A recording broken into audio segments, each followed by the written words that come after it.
¿Nos vas a Pides indicar mucho cuando de mí. empecemos? Yo les indico, denme un minutito. Vamos a esperar a que la gente se conecte. Denme un segundo. A todos aquellos que ya están conectados, muchísimas gracias. Empezamos en 2 minutitos.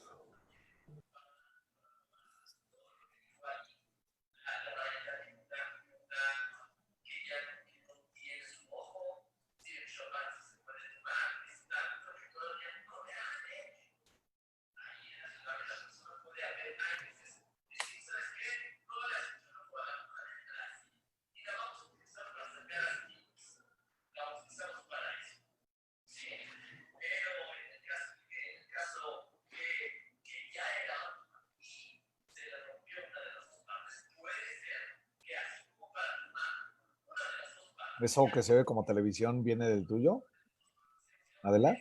¿El ruido? Sí, se ve Sí. como televisión o radio o algo así. Ah, bueno. Sí, Pero sí, bueno, sí. pues terminando lo muteas, ¿no? Sí. Yo ahorita, terminando de hablar, ya le pongo en silencio. Ok, muy bien, muy bien. Pues bueno, ya estamos próximos a empezar. Primero Dios.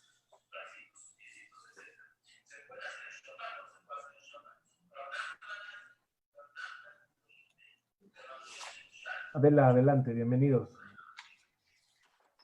Hola, bienvenidos a todos. Agradecemos nuevamente a la Kehila en conjunto de Ramat Shalom por este espacio. Somos Génesis y ofrecemos cursos, talleres, diplomados, licenciaturas, maestrías. Contamos con el maestro Eitan Kleinberg, el que va a dar la plática. Voy a leerles un pequeño currículum de él y espero disfruten esta conferencia y bienvenidos a todos. El maestro Eitan Kleinberg es co-creador y coautor de la técnica de precisión e integración TPI por sus siglas. Es psicoterapeuta privado de adolescentes y adultos con una amplia trayectoria profesional.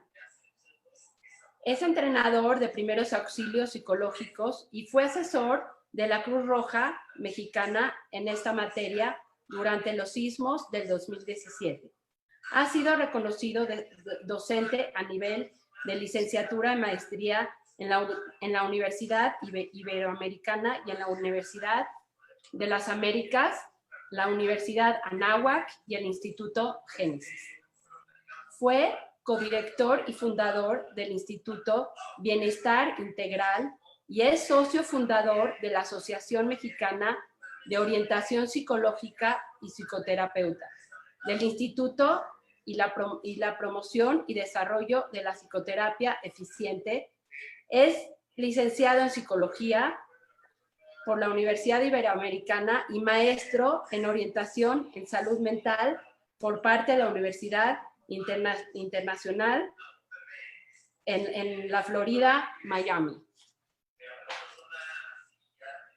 Además de tener una certificación en supervisión clínica y una certificación en psicología positiva del Instituto Helbing. Bienvenido, Eitan. Podemos aprovechar tus conocimientos y herramientas que podrás darle. Muchísimas gracias. Muchas gracias, Adela, y le agradezco mucho a la Kehila, le agradezco mucho al Centro Comunitario Ramat Shalom la invitación y la posibilidad de estar aquí con ustedes para compartirles un poco de este tan interesante tema. Como ya me presentó muy amablemente Adela, mi nombre es Eitan Kleinberg, soy psicoterapeuta y pues bueno, vengo a comentarles, a compartirles un poco de un tema muy interesante y pues en cierta medida poco conocida, que es el tema de la prospección. Una palabra que quizá varios de ustedes no hayan escuchado nunca y no sepan bien de qué se trata. No los culparía porque tampoco es un concepto tan popular aún, sin embargo es un concepto que va ganando popularidad porque además tiene un sustento científico muy importante detrás Y pues bueno, creo que puede ser una herramienta que nos puede ayudar muchísimo en estos tiempos, en estos momentos. De hecho, cuando me pidieron una conferencia sobre algún tema, les propuse que este tema me parecía muy indicado para el momento en que estamos viviendo, ya que no es como un tema que hayamos escuchado tantas y tantas veces últimamente, sino es un tema que tiene que ver con cómo proyectarnos hacia el futuro y qué nos obstaculiza la consecución de nuestras metas cuando tratamos de hacerlo. Entonces, la presentación se llama Homo Prospectus Proyecta tu realidad. Esto es lo que vamos a tratar de cubrir en esta conferencia, que es primero una introducción a la problemática, que es cómo planear el futuro en tiempos de incertidumbre. Me parecía muy importante el tratar de hablar justamente de los tiempos que estamos viviendo, porque bueno, de alguna u otra manera llevamos ya todos acostumbrados más, menos a vivir en cuarentena, a vivir con muchos cuidados y con muchas hábitos muy diferentes de como vivíamos hace 5 o 6 meses. Y esto nos ha generado a muchos de nosotros una como gran neblina de incertidumbre de la que nos cuesta mucho trabajo ver más allá. Entonces, si de por sí es complicado planear el futuro en tiempos normales, pues más aún se vuelve complicado el planear el futuro cuando tenemos esta neblina frente a nosotros de incertidumbre. ¿Cuáles son los obstáculos comunes con los que nos encontramos para poder planear nuestro futuro y prospeccionar? Principalmente les voy a hablar de 3, que es la ansiedad, que le llamo la parálisis psicológica, un tema del que les voy a mencionar que se llama mis aprendizajes cojos, y una palabra que seguramente han escuchado con mucha frecuencia y que han vivido con mucha frecuencia, que es la procrastinación. Posteriormente les hablaré ahora sí del tema principal, que es la prospección, que es la ciencia de proyectarnos a futuro. Y finalmente les compartiré algunos ejercicios y algunos tips sobre cómo ejercitar tu prospección. No podré estar viendo simultáneamente las preguntas y respuestas y el chat. Sin embargo, los invito a que a través de esas 2 herramientas, tanto la herramienta que dice Q&A o PIR, que son preguntas y respuestas, puedan poner ahí preguntas, dudas, comentarios, etcétera. Y si les es más cómodo, lo pueden hacer a través del chat. Y terminando la presentación, con todo gusto, iré revisando para ver si puedo contestar o comentar algunas de las cuestiones que pongan ustedes ahí. Pues bueno, yéndonos entonces directamente con el tema, vamos a cómo planear el futuro en tiempos de incertidumbre, como cuando nos vienen persiguiendo los virus detrás de nosotros. Quiero empezar a hablarles con respecto al hipódromo. Específicamente quiero hablarles con respecto al hipódromo de la vida, porque si estamos hablando de la planeación al futuro y estamos hablando de la incertidumbre, básicamente el concepto que quiero ejemplificarles a través del hipódromo es la cuestión de las apuestas, y específicamente que la vida es una apuesta. Entonces, si ustedes han ido al hipódromo, pues sabrán más o menos cómo funciona, en cuestión de que cuando se acercan ustedes a poner sus apuestas, los caballos tienen diferentes nomios. Eso quiere decir, los caballos tienen diferentes probabilidades de ganar de acuerdo a cómo se han comportado tanto los jinetes como los caballos anteriormente en circunstancias similares. Quiere decir qué caballo viene ganando varias carreras, a qué caballo suele irle bien en la altura de la Ciudad de México, por ejemplo, qué caballo viene más bien como a la baja porque pues ya está un poco más viejito, qué caballo tiene menor probabilidad porque quizá viene saliendo de alguna, de alguna lastimadura o algo por el estilo. Y ustedes ven que mientras mayor sea la probabilidad de que el caballo gane, menor cantidad de dinero les va a ofrecer a ustedes en el caso en que gane. Quiere decir, un caballo que tiene probabilidad del 50% de ganar, probablemente les pague a ustedes 1 a 1. Quiere decir que si ustedes apuestan 100 pesos, les devuelva sus 100 pesos más otros 100 y ustedes puedan duplicar la cantidad de dinero que ustedes apostaron. Sin embargo, si hay un caballo que tiene una posibilidad en 30 de ganar, pues probablemente si ustedes apuestan 100, pues les pueda pagar hasta 30 veces lo que ustedes están apostando. ¿Por qué? Porque tienen mucho menor probabilidad de ganar. Entonces, ustedes digamos que son personas que no les gusta ser muy arriesgados, digamos que son calculadamente arriesgados y deciden que van a apostar su dinero al caballo que tiene mayor probabilidad de ganar. Quiere decir al que tiene 50% de probabilidad de ganar y que les paga 1-1. Y ustedes apuestan su dinero, todo su dinero a ese caballo, porque bueno, básicamente es como apostar todo su dinero en un volado. Pero ¿qué pasa? Que su caballo pierde. Y entonces ustedes están muy, muy enojados y frustrados y diciendo, ¿cómo puede ser? Pues si yo le había apostado al caballo que más probabilidad tenía de ganar, ¿cómo puede ser que no haya ganado? Pues bueno, básicamente porque por más que fuera la mayor probabilidad, no deja de ser una probabilidad, no deja de ser una apuesta. Quiere decir, no llega a ser nunca una certeza. Y es así como funcionan las apuestas. En dado caso que nosotros supiéramos qué caballo va a ganar, pues entonces no habrían apuestas, seguramente no habría hipódromo y tampoco habría ninguna emoción al respecto. La vida funciona muy similar a esto, con una salvedad muy importante. Toda decisión que ustedes toman en la vida es una apuesta. Quiere decir, nosotros no tenemos ninguna certeza de qué va a pasar cuando nosotros hacemos una apuesta y tomamos una decisión. Quiere decir, a nosotros nos encanta tener la mayor cantidad de información que podamos tener para poder tomar una decisión, en particular si esa decisión tiene mucha relevancia para nuestra vida. Por ejemplo, qué estudiar después de terminar la preparatoria, o si estudiar de plano, o quizá no estudiar y trabajar. Y en caso de trabajar, ¿en qué trabajar?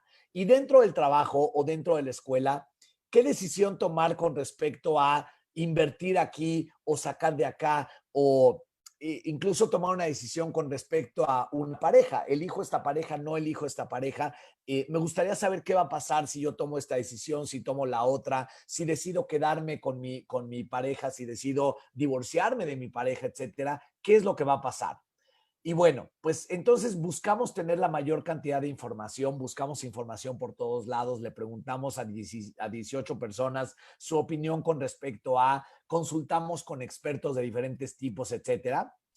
Y al final tomamos una decisión que sigue siendo una apuesta, porque la única información que nos encantaría tener para poder tomar esta decisión es la única que no vamos a tener, que es cuál va a ser el resultado de esta decisión. Y es la misma información que no tenemos cuando hacemos una apuesta en el hipódromo, que es no sabemos qué caballo va a ganar. Sin embargo, decidimos apostar si es que decidimos seguir viviendo. Mientras sigamos viviendo, seguimos apostando. En el hipódromo en algún momento podemos decidir dejar de apostar. Sin embargo, en la vida no podemos dejar de apostar en ningún momento, porque toda decisión, incluyendo la de retirarme del hipódromo y no seguir apostando, es una apuesta.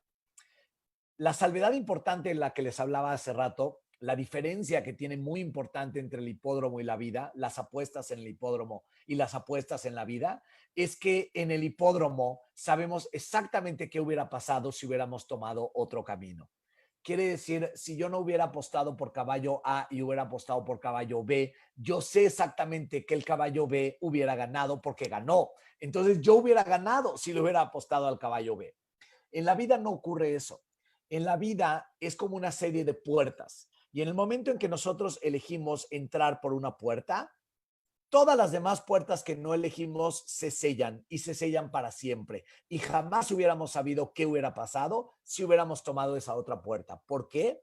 Porque nunca ocurrió. Porque esas puertas jamás se abrieron. Porque esos caminos nunca se crearon. Entonces no hubiera pasado nada si no hubiéramos tomado este camino, porque las demás opciones nunca ocurrieron. Claro que en el momento en que yo cruzo esa puerta, se vuelven a abrir otra serie de puertas y yo tengo que enfrentarme a otra decisión, y en el momento en que abro otra puerta se cierran las demás, y así sucesivamente. Y eso para mucha gente es una pesadilla. El no saber qué hubiera pasado si hubieran tomado otra decisión les hace sufrir mucho. Para mí es una bendición y los invito a que lo tomen de esta manera. El no saber qué hubiera pasado si yo hubiera tomado otra decisión es una gran bendición, porque al final siempre puedo convencerme a mí mismo que la decisión que yo tomé fue la mejor decisión. ¿Por qué? Porque la tomé con los conocimientos, las habilidades y con la mejor intención en ese momento. Nadie toma la peor decisión a propósito. Todos tomamos la que creemos en su momento que es la mejor. Quizá las consecuencias no nos encanten, sin embargo, no nos enteraremos jamás de si hubiera tenido peores consecuencias si hubiera tomado otra decisión. Entonces siempre puedo quedarme con esa cuestión de tomé la mejor decisión posible con las herramientas y conocimientos que tenía. En esencia, de lo que les estoy hablando con esta cuestión de la vida, de las apuestas, del hipódromo, etcétera, es de un concepto muy importante y muy inevitable de la vida, que es la incertidumbre. Quiere decir esto que les decía yo, que es lo único que no vamos a tener y que es lo que más nos gustaría tener, que es la certeza. Por lo tanto, como nunca la vamos a tener, vamos a vivir en una incertidumbre absoluta, inescapable constantemente mientras estemos en esta vida. Por tanto, lo único que nos queda es lidiar con ella de la única manera que sabemos cómo. Esto es una respuesta tanto filosófica como científica. Solo hay una forma que conocemos hasta ahora de poder lidiar con la incertidumbre. Y esa forma es aceptarla. Quizá no es la respuesta que ustedes estaban esperando, quizá no es una respuesta que de entrada les suene muy alentadora. Sin embargo, es una de las condiciones inescapables de existir. Entonces, mientras estemos en este mundo y mientras existamos, tendremos que lidiar con la incertidumbre. Una de las buenas noticias de esto es que si estamos lidiando con la incertidumbre, quiere decir que estamos vivos. Entonces, podemos tomarlo como una bendición. Aceptamos entonces que vivimos en un mundo incierto. Aceptamos entonces que el mundo es como si fuéramos en un caballo salvaje, un caballo que no ha sido educado y que además no puede ser educado. Entonces, nosotros somos los que venimos montando ese caballo y ese caballo, pues a veces va a levantar sus patas de adelante, a veces va a levantar sus patas de atrás, a veces va en el sentido que se le pegue la gana y a veces nosotros podremos un poquito girarlo en torno a la dirección que nosotros queramos y cuando ya creemos que vamos en la dirección en la que nosotros queremos ir, de pronto al caballo se le ocurre ir hacia otra dirección. El caballo es la vida. Nosotros venimos montados sobre este caballo que no controlamos y no podemos controlar. No podemos saber en qué momento va a relinchar o en qué momento va a subir sus dos patas o en qué momento va a brincar o en qué momento va a cambiar de camino. Nosotros vamos sobre ese caballo tomando lo que haga el caballo de la mejor manera posible, porque eso sí controlamos. Lo único que controlamos es cómo enfrentamos esta incertidumbre de qué hará el caballo en cualquier momento. Nosotros tenemos la responsabilidad fundamental de enfrentar esta incertidumbre de la mejor manera, aceptándola como una condición inescapable de la vida. ¿Cuáles son los obstáculos entonces, cambiando de tema, con respecto a nuestra visión y nuestras metas y nuestros objetivos? Digamos que nosotros ya logramos establecer en nuestra mente muy claramente a dónde queremos llegar, en qué queremos convertirnos, cuál es esta mejor versión de nosotros mismos a la que estamos encaminados, cuál es la mejor versión de nuestra propia vida que estamos tratando de construir. Pero no importa cuál sea, pequeña o grande, nos vamos a encontrar con obstáculos, varios obstáculos. Yo decidí para esta presentación destacar 3 de ellos, que son quizá de los más frecuentes, algunos de los más frecuentes con los que solemos encontrarnos en nuestro camino hacia nuestras metas. Y estos obstáculos son, empiezo por la ansiedad, que le llamo la parálisis psicológica en otras palabras. ¿Por qué le llamo la parálisis psicológica?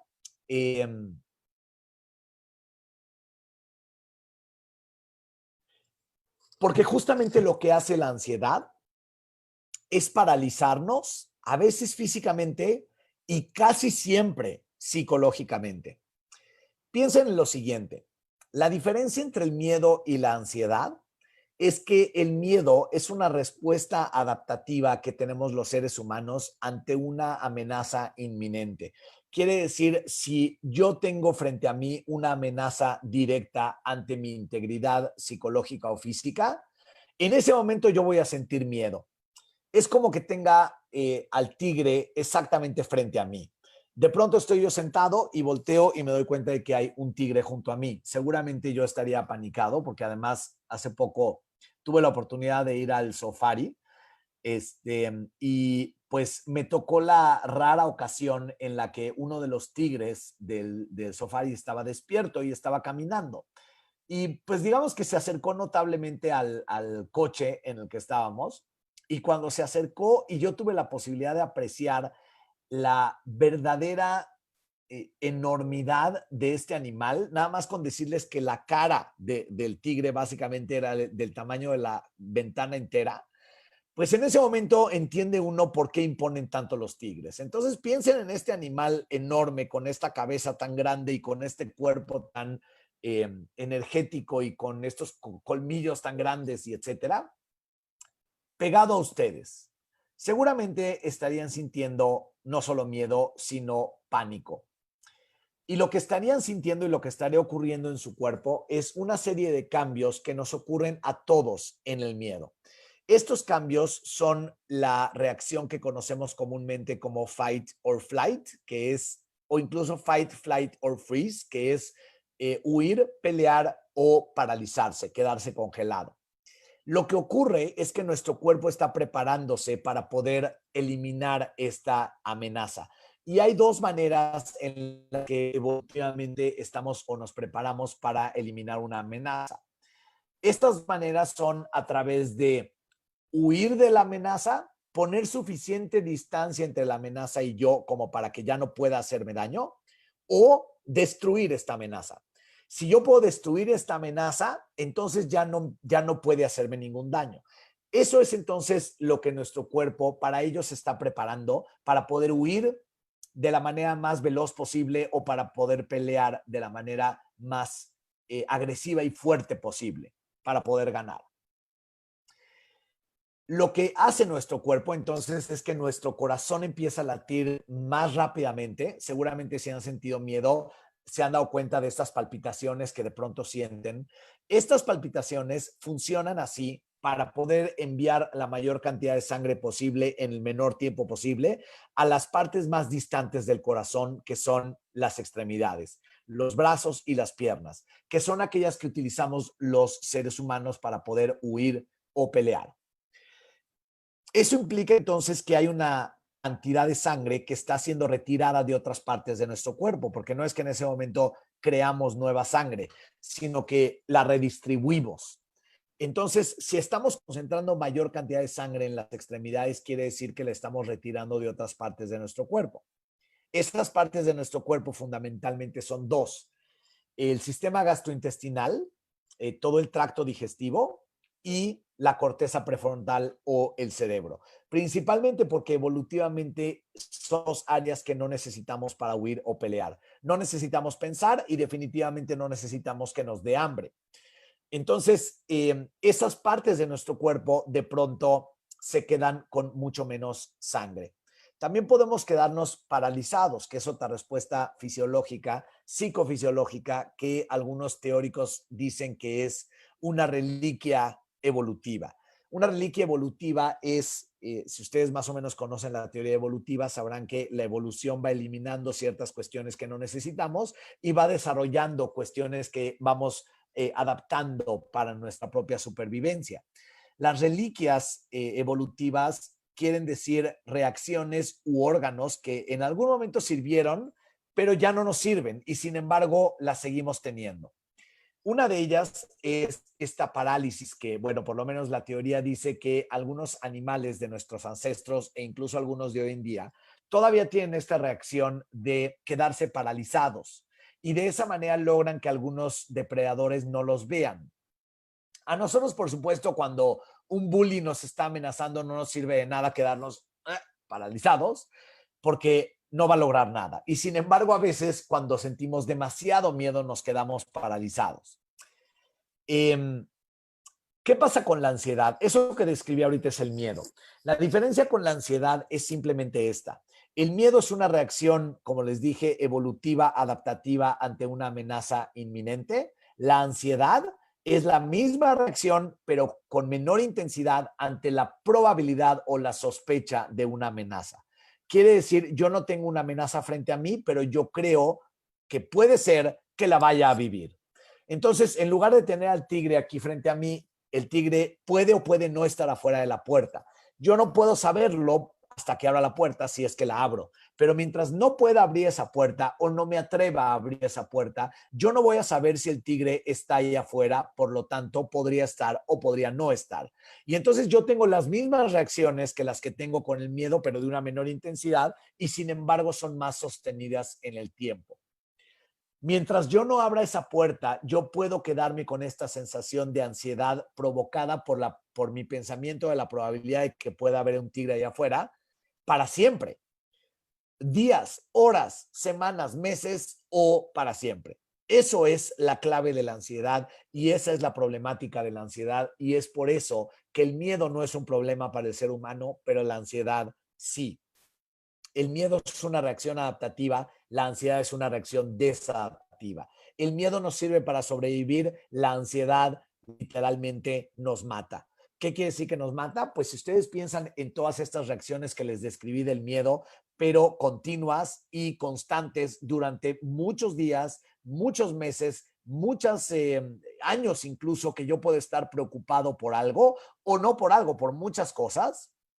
Si mi cuerpo está constantemente en este estado de sobremarcha, en este estado de exigirle demasiado al corazón porque está latiendo más rápido de lo que tendría que estar latiendo, y además retirando demasiada sangre, no es notorio porque es mucho más, la ansiedad, les dije, es de nivel mucho, mucho menos notorio que el miedo, pero todo el tiempo tengo menos sangre en la corteza cerebral y tengo menos sangre en el sistema gastrointestinal. Esto provoca problemas cardíacos, problemas muy relacionados con la ansiedad, como ustedes sabrán, tales como gastritis, colitis e incluso en casos más profundos, úlceras. Porque como no hay suficiente sangre que pueda proteger las paredes del estómago y de los intestinos, empiezan a dañarse. Y otra cuestión que es menos sangre en el cerebro. Menos sangre en el cerebro es lo que yo llamo parálisis psicológica. Quiere decir, literalmente, no puedo pensar claramente, no puedo pensar bien, no puedo tomar decisiones adecuadas, me cuesta mucho trabajo y principalmente me cuesta mucho trabajo proyectarme hacia el futuro para poder tomar las metas adecuadas para mí. Otro de los obstáculos es el que llamo mis aprendizajes cojos. Mis aprendizajes cojos tienen que ver con cómo yo he aprendido diferentes cosas a través de mi vida que hoy en día me hacen literalmente, no literalmente, metafóricamente, estar cojo, estar psicológicamente cojo. Imagínense ustedes que, ¿por qué le llamo cojo? Porque es como estar en una carrera en la cual pongo a correr a varias personas, pero yo solo puedo correr con un pie. Si puedo solamente correr con un pie, probablemente tenga una desventaja con respecto a todos los demás que están corriendo con dos pies. Estos aprendizajes justamente me ponen en una desventaja competitiva con los demás y conmigo mismo, porque básicamente yo estoy yo estoy tratando de avanzar, pero con una cadena que me está sosteniendo al suelo o me está sosteniendo hacia el pasado. Estos aprendizajes cojos, hay otras maneras de llamarlas un poco más técnicas, pero principalmente estas teorías vienen de investigación de la psicología cognitiva. Y la psicología cognitiva lo que considera es que el mundo básicamente lo percibes de acuerdo a cómo piensas, de acuerdo a las filosofías que tú has aprendido a través de tu vida, es como entiendes el mundo, te entiendes a ti mismo y por tanto tiendes a prospeccionar hacia el futuro desde este lente. Entonces, aquí les tengo dos figuras que ustedes pueden ver que representan dos diferentes anécdotas. Una que proviene de la investigación científica y otra que proviene más bien de la anécdota histórica. Esta anécdota histórica quizá la hayan escuchado ustedes porque pues la han parafraseado varios autores, incluido Jorge Bucay, entre ellos, que tiene un cuento muy bonito al respecto, que habla de cómo en los circos se mantiene a los elefantes pues domesticados, digamos. Piensen ustedes en un elefante que es una cosa enorme, de un tonelaje tremendo y con una fuerza descomunal. Entre acto y acto, los elefantes pues no los pueden llevar de regreso a sus jaulas y volverlos a sacar. Lo que hacen es que los sacan de su número en el circo y simplemente los clavan, no los clavan, perdón, eso soy yo muy mal, los amarran con una cuerda a una estaca clavada en el suelo. Si ustedes piensan en esta imagen de un elefante de este tamaño con una cuerda amarrada y una estaca clavada al suelo, ustedes dirán, no tiene ningún sentido. El elefante simplemente tendría que moverse para arrancar la estaca o incluso llevarse la lona completa del circo. Pero no lo hace. ¿Y por qué no lo hace? Porque desde que es un bebé elefante, se le empieza a poner esta cuerda clavada con una estaca al suelo. Y como es un bebé que apenas puede caminar, no tiene la coordinación motora necesaria y además no tiene tampoco la fuerza todavía, empieza a intentar moverse y no puede. Y no puede porque está clavada la estaca y la cuerda amarrada a su pata. Y trata de moverse y no puede, y no puede, y no puede, hasta que llega un momento en el que el elefante deja de intentarlo. Y cuando deja de intentarlo, lo deja de intentar para siempre. ¿Por qué? Porque ya aprendió que no puede moverse. Y entonces de pronto el elefante crece y crece y crece y se convierte en esta bestia enorme que podría perfectamente arrancar la estaca y 200 más con un solo movimiento de su pata. Y no lo hace porque aprendió que no puede. Entonces simplemente no lo intenta ya. El otro ejemplo o la otra anécdota que quiero compartirles es la de este perrito que ven aquí, que es el diagrama de un experimento. Este experimento se hizo hace pues ya algunos años y es un experimento en el cual se ponía a varios perros en una jaula, como pueden ver aquí, dividida por una barda. Esta jaula entonces básicamente eran como dos partes en las cuales uno le llamamos la A y la otra le llamamos la B y le poníamos al perro en una de esas partes y pasado algún tiempo le empezaban a dar choquecitos eléctricos en las patas. No era que lo electrocutaran ni nada por el estilo, sino simplemente eran choquecitos eléctricos que le provocaban malestar al perro, incomodidad. Y entonces el perro empezaba a buscar qué hacer y brincaba al otro lado, al lado B. Pero pasaba un poco de tiempo y empezaban también a darle choquecitos eléctricos del lado B. Eventualmente el perro volvía a saltar al lado A y del lado A empezaban a darle choquecitos eléctricos también. Después de varios ensayos, lo que sucedía con la gran mayoría de estos perros era que empezaban a demostrar signos clínicos de depresión. Literalmente, de la misma depresión que observamos en los seres humanos. No tenían ganas de comer, no querían jugar, no querían moverse, decían tener una completa ausencia de energía, se les veía incluso los ojitos apagados y llorosos, querían dormir todo el día y básicamente dejaban de intentar brincar hacia el otro lado. Y cuando se les presentaba o se les ponía en otra situación en la cual estaba la misma jaula, dividida en dos. Sin embargo, esta vez ya no se les daban, ya solo se les daban choquecitos eléctricos en un lado de la jaula. Lo que sucedía era que los perros ya dejaban de intentar, ya no brincaban al otro lado de la jaula. Y básicamente a raíz de este experimento científico y de esta anécdota y otras, se generó un concepto llamado indefensión aprendida. Es learned helplessness en inglés.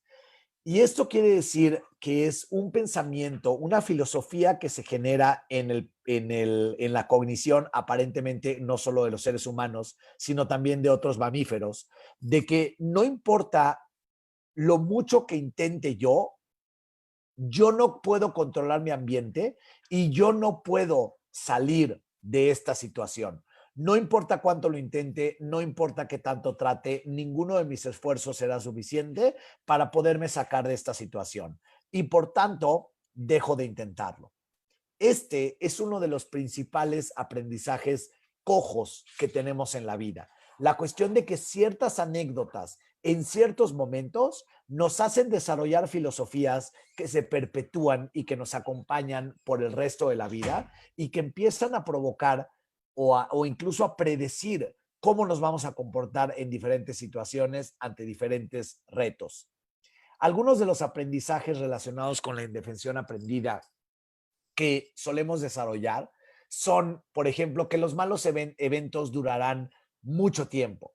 Quiere decir, esto va a durar probablemente para siempre. Y como va a durar para siempre, pues entonces simplemente, ¿para qué sigo intentando? ¿Para qué sigo luchando? Mejor me rindo si esto no va a cambiar nunca. Estas circunstancias echarán a perder todo lo que yo haga. Quiere decir, nada de lo que yo haga, como les dije hace ratito, podrá sacarme de esta terrible situación. Y por otro lado, la mayoría de estas cosas suceden por mi culpa. Y esta noción de por mi culpa puede tomar diferentes caras. Puede tomar caras, por ejemplo, más mágicas, por ejemplo, de el mundo está en mi contra, yo provoco que pasen todas estas calamidades a mí y a la gente que me rodea. O pueden tomar máscaras o rostros de una autoestima devaluada, como por ejemplo, todo esto sucede por mi culpa porque yo no soy capaz, porque yo no puedo, porque yo no sé, porque yo no soy de esas personas exitosas, yo no tengo estas capacidades, etcétera, etcétera. Si se dan cuenta, entonces, todo esto son aprendizajes. Aprendizajes que nos ocurren por anécdotas, por circunstancias muy situacionales que nos ocurren en la vida. Pero una vez más, como generan estos aprendizajes, entonces nosotros vamos convirtiendo estos pronósticos o estas profecías en realidad. Incluso existe el concepto de profecía autocumplidora. Quiere decir, yo tengo una profecía y básicamente realizo todo lo necesario para que esa profecía se cumpla. Y entonces yo digo, ya lo sabía que esto iba a pasar. Piensen, por ejemplo, en yo entrando a un examen de matemáticas en el cual estoy tan seguro que me va a ir mal, tan seguro que me va a ir mal, que justamente yo no estoy concentrado en el examen, estoy concentrado en que me va a ir mal, estoy muy ansioso, no tengo suficiente oxigenación en el cerebro para pensar y eventualmente me va mal. Y entonces yo digo, ya lo sabía. Pero eso, si se dan cuenta, en gran medida lo provoqué yo, a través de mi propia profecía que yo solito estoy generando y estoy cumpliendo.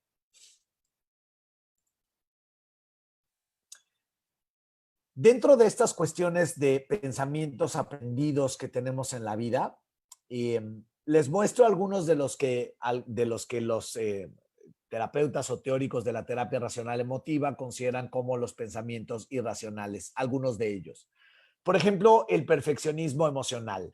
El perfeccionismo emocional yo lo he notado mucho en los pacientes, los clientes, las personas que he tenido oportunidad de trabajar con ellos durante la cuarentena, que es el pensar que todo el tiempo tienen que estar bien a nivel emocional, que todo el tiempo tienen que estar contentos, que todo el tiempo tienen que estar de buenas, que todo el tiempo tienen que estar incluso optimistas, positivos, etcétera. Y entonces, pues esto lleva a una enorme frustración cuando se dan cuenta de que si no es que a veces están bien y a veces están mal, están más mal que bien. Eso a principios de la cuarentena, hoy en día lo he visto un poco diferente.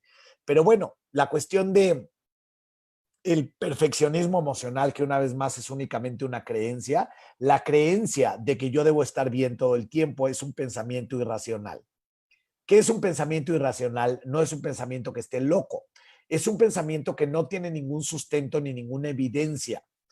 Entonces, el perfeccionismo emocional implica que yo creo que debo de estar bien todo el tiempo solamente por creer que debo estar bien todo el tiempo. Y además es una creencia que se aleja de la realidad. porque la realidad es que los seres humanos tenemos un rango emocional y ese rango emocional estamos bailando entre una emoción y la otra constantemente. Entonces a veces estamos más tristes y a veces estamos más enojados y a veces estamos más contentos y a veces estamos más sorprendidos y a veces tenemos más miedo y a veces estamos más enojados, etcétera. Entonces estamos, lo adecuado y lo sano es que el ser humano tenga este rango emocional y que se deje vivir todas sus emociones. Lo irracional de ahí es el creer que yo solo debería de experimentar situaciones o emociones positivas, emociones agradables, emociones bonitas, emociones de alegría, de estar contento, de estar de buen humor. Y cuando no lo estoy, me siento muy mal porque creo que estoy fallando. Pero a lo único que le estoy fallando es una creencia irracional que yo mismo desarrollé. Por otro lado, tenemos el perfeccionismo de desempeño. El perfeccionismo de desempeño es esta creencia de que yo tengo que hacer todo bien. Entonces, si en el perfeccionismo emocional yo creo que siempre tengo que estar bien, en el perfeccionismo de desempeño yo pienso que todo el tiempo tengo que hacer todo perfecto. Es lo que conocemos comúnmente como el perfeccionismo. Y bueno, conocemos seguramente a un perfeccionista cerca de nosotros o quizá en el mismo espejo. Y el perfeccionista es el eterno frustrado, porque el perfeccionista tiene estándares tan altos de desempeño que nunca va a poder lograrlos. Se va a acercar y se va a acercar mucho, pero nunca va a poder lograr este estándar de perfección. Entonces, el pensar que tengo que hacerlo todo perfecto, el pensar que siempre tengo que hacer todo extraordinariamente bien y además generalmente exigir que todos a mi alrededor lo hagan de la misma manera, pues básicamente es una receta para vivir en una permanente frustración porque nunca lo voy a lograr. La aceptación generalizada, que es otro pensamiento irracional, tiene que ver con este pensamiento de que tengo que ser aceptado y querido y apreciado por todo el mundo todo el tiempo. ¿Esto qué quiere decir?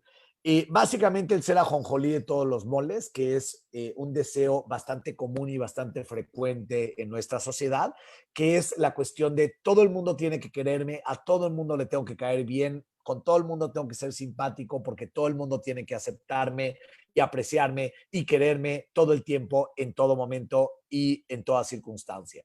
Y esto, una vez más, está condenado a la frustración porque es un pensamiento irracional. No tiene ningún sustento en la realidad y simplemente no ocurre. No puedo yo caerle bien a todo el mundo en todas las circunstancias, no puedo ser apreciado por todo el mundo todo el tiempo. Entonces, ahora les mencionaré cómo podemos transformar un poco estos pensamientos irracionales en un poquito más racionales para que tengan un poquito más de posibilidad de éxito. Y el último que les pongo aquí es el endiosamiento. El endiosamiento tiene que ver con este pensamiento irracional de control del mundo y de las circunstancias. Está muy relacionado con la falacia del mundo justo. Y la falacia del mundo justo es justamente este pensamiento de que el mundo debería de ser justo. Aunque en realidad cuando la gente dice es que el mundo no es justo o la vida no es justa o no está siendo justa en general, a lo que se refieren realmente es que no está siendo justa conmigo. Quiere decir, no me está dando a mí lo que yo creo que me merezco. Y entonces, como yo creo merecer diferentes cosas del mundo y yo creo que hay gente que debería de comportarse de ciertas maneras, a eso le llamamos endiosamiento, a este pensamiento de pensar que una persona no debería de comportarse como se comporta solamente porque a mí no me gusta, o no debería de ser como es nada más porque a mí no me gusta, o porque a mí no me cae bien, o porque yo pienso que está mal. Pero eso no implica que yo tenga el control del mundo como para poder decidir lo que les pasa a los demás y lo que me pasa a mí. Volviendo al asunto del caballo, yo no puedo decidir las circunstancias que me tocan. Yo incluso esta cuestión de pensar que me las merezco es parte de este endiosamiento. Porque bueno, pues finalmente uno trabaja y obtiene ciertas cosas, apuesta y a veces gana y a veces pierde. La cuestión del merecimiento es mucho más compleja de lo que parece. Estos pensamientos irracionales, entonces, en conjunto con lo que les mencionaba anteriormente de la indefensión aprendida, y de este pensamiento de que las circunstancias están en mi contra y de que nunca van a acabar y de que yo no puedo controlarlas y de que son por mi culpa y etcétera, son todos aprendizajes. Todas son cosas que en algún momento aprendimos, pero he aquí la buena noticia. De acuerdo a la investigación cognitiva, todo aquello que se aprende se puede desaprender o se puede reaprender. Sin embargo, mientras no busquemos cómo modificar estos pensamientos que tenemos tan interiorizados, que estamos seguros que es la realidad, mientras no hagamos eso y mientras no busquemos mover la pata como elefantes ya grandes que podemos llegar a ser, sabiendo que ahora sí podemos caminar, que ahora sí podemos quitarnos estas ataduras, quitarnos estas cadenas que nos mantienen anclados al suelo y poder empezar a volar un poco más. Mientras no hagamos eso, estos aprendizajes cojos van a seguir manteniéndonos en la tierra. El tercer aprendizaje, el tercer obstáculo que quiero compartirles es uno que seguramente les es bastante familiar, que es la procrastinación. Y para eso quiero compartirles un fragmento de una conferencia que me parece muy divertida, muy didáctica y muy ilustrativa con respecto a la procrastinación. Se llama Dentro de la mente de un procrastinador profesional. Es muy probable que lo lleguen a ver un poco pausado, lagueado, como es el anglicismo hoy en día. Ojalá que lo puedan ver bien, si no me avisan por favor, y de cualquier manera les estoy poniendo ahí abajo la dirección de YouTube para que ustedes lo puedan ver posteriormente con una mejor calidad. Les dejo entonces esta plática. Y hace un par de años decidí escribir sobre la dilación. Mi comportamiento siempre dejó perplejos a los no procrastinadores cercanos y quería explicarles a los no procrastinadores del mundo qué pasa por la cabeza de un procrastinador y por qué somos como somos. Yo tenía la hipótesis de que el cerebro de los procrastinadores era en realidad diferente al resto de la gente. Para probarlo, encontré un laboratorio de resonancia magnética que me permitió escanear mi cerebro y el de un no procrastinador para poder compararlos. Y los traje aquí para mostrarles hoy. Quiero que observen con atención, si pueden, encontrar diferencias. Sé que si no son expertos en el cerebro, no es tan obvio, pero solo observen, ¿sí? Este es el cerebro de un no procrastinador.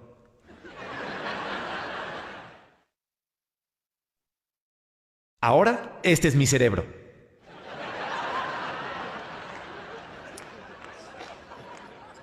Hay una diferencia. Ambos cerebros tienen a alguien que toma decisiones racionales, pero el cerebro del procrastinador también tiene un mono de la gratificación instantánea. ¿Qué significa esto para el procrastinador? Significa que todo está bien hasta que sucede esto. ¿Momento ideal para hacer la tarea? ¡No! El motor de decisiones racionales tomará la decisión racional de hacer algo productivo, pero al mono no le gusta ese plan. Por eso toma el timón y dice, en realidad leamos toda la página de Wikipedia del escándalo de Nancy Kerrigan y Tonya Harding. Entonces, luego iremos al refrigerador para ver si hay algo nuevo ahí en los últimos 10 minutos.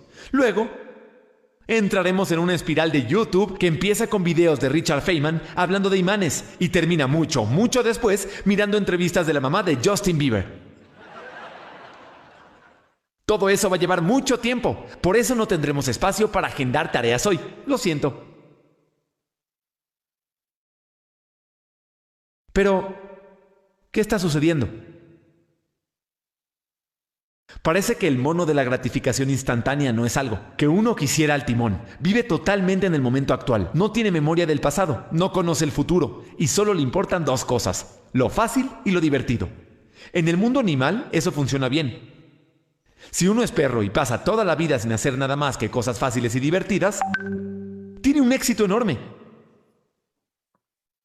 Y para el mono, los humanos somos solo otra especie animal. Uno tiene que dormir y alimentarse bien y propagarse a la próxima generación, que en épocas tribales puede haber funcionado bien. Pero si no lo ha notado, no estamos en épocas tribales. Estamos en una civilización avanzada y el mono no sabe qué es eso. La razón para tener otro componente en el cerebro, el motor de decisiones racionales, que nos permite hacer cosas que otros animales no pueden. Podemos avisorar el futuro, podemos ver el panorama completo, hacer planes a largo plazo, y el motor quiere tener todo eso en cuenta. y quiere que hagamos lo que tenga sentido hacer en ese preciso momento. Pero a veces tiene sentido hacer cosas fáciles y divertidas, como cuando cenamos o vamos a dormir, o disfrutamos un merecido tiempo libre. Por eso hay un soplamiento. A veces están de acuerdo, pero otras veces tienen mucho más sentido hacer cosas más difíciles o menos placenteras, por el bien del panorama general. Y es ahí donde entramos en conflicto. Para el procrastinador, ese conflicto suele acabar de cierta manera siempre, haciéndole perder mucho tiempo en esta zona naranja. Un espacio fácil y divertido, totalmente alejado del círculo del sentido. Lo llamo el patio oscuro. Bueno, el patio oscuro es el lugar que todos los procrastinadores conocemos muy bien. Ahí ocurren las actividades de ocio, a veces en momentos en los que no se supone que deberían ocurrir. La diversión que uno tiene en el patio oscuro no es en realidad diversión, porque es totalmente inmerecida, y el aire está cargado de culpa, temor, ansiedad, odio por uno mismo, los sentimientos de todo buen procrastinador. Y la pregunta es, en esta situación, con el mono al timón, ¿cómo sale el procrastinador hacia esta zona azul? Un lugar menos placentero, pero en el que ocurren las cosas realmente importantes. Bueno, resulta que el procrastinador tiene un ángel de la guarda, que siempre lo cuida y vela por él, en los momentos más oscuros. El llamado monstruo de pánico.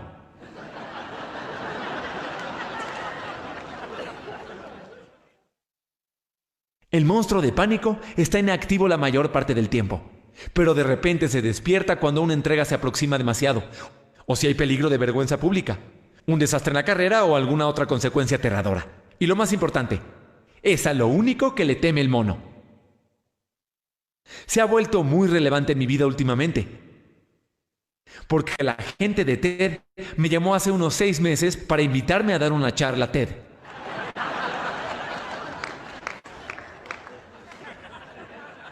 Y claro, dije que sí. Siempre fue mi sueño haber dado una charla de TED en el pasado.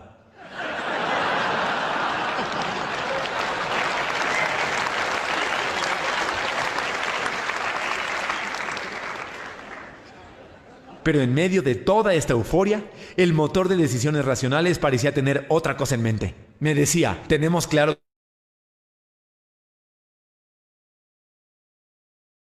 ahora mismo. Y el mono decía, totalmente de acuerdo, pero abramos Google Earth y hagamos zoom hasta la superficie de India, como a 60 metros del suelo. Y luego scrolls 2 horas y media hasta llegar a la cima del país, para tener una mejor idea de India.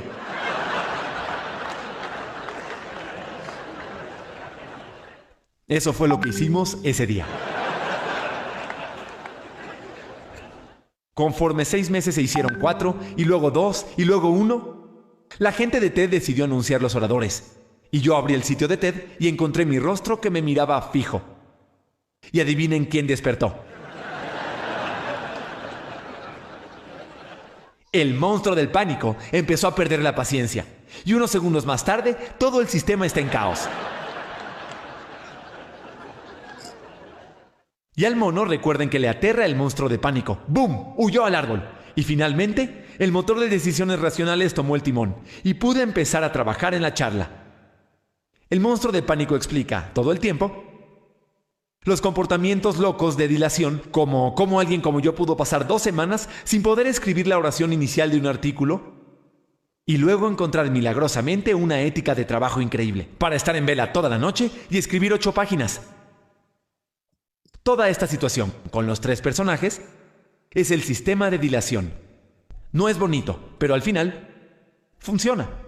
Decidí escribir esto en el blog hace un par de años. Al hacerlo, me sorprendió la respuesta. Recibí literalmente miles de emails de todo tipo de gente de todo el mundo, que hacía todo tipo de cosas. Había enfermos, banqueros, pintores, ingenieros y muchos estudiantes de doctorado. Todos escribían diciendo lo mismo. Tengo este problema también. Pero lo que me impactó fue el contraste entre la livianidad del post y lo fuertes que eran los emails. Estas personas escribían con una frustración intensa sobre los efectos de la dilación en sus vidas, sobre los efectos del mono en sus vidas. Y pensando en esto me dije, si el sistema de dilación funciona, ¿qué está pasando? ¿Por qué todas estas personas están en ese lugar oscuro? Y resulta que hay 2 tipos de dilación. Todos los ejemplos de los que hablé, todos tienen plazos. Y cuando hay plazos, los efectos de la dilación están contenidos en el corto plazo, porque interviene el monstruo del pánico. Pero hay un segundo tipo de dilación que ocurre cuando no hay plazos. Si uno quiere hacer carrera por su cuenta, en las artes, en algún emprendimiento, no hay plazos en esas cosas al principio, porque no ocurre nada. No hasta que uno sale y hace el trabajo arduo, adquiere ímpetu y hace que las cosas se muevan. También hay cosas importantes fuera de la carrera que no tienen plazos, como ver a la familia o hacer ejercicio y cuidar de la propia salud. Trabajar las relaciones o terminar con una relación que no está funcionando. Pero si el único mecanismo de dilación para hacer estas cosas difíciles es el monstruo de pánico, es un problema. Porque en todas estas situaciones donde no hay plazos, no aparece el...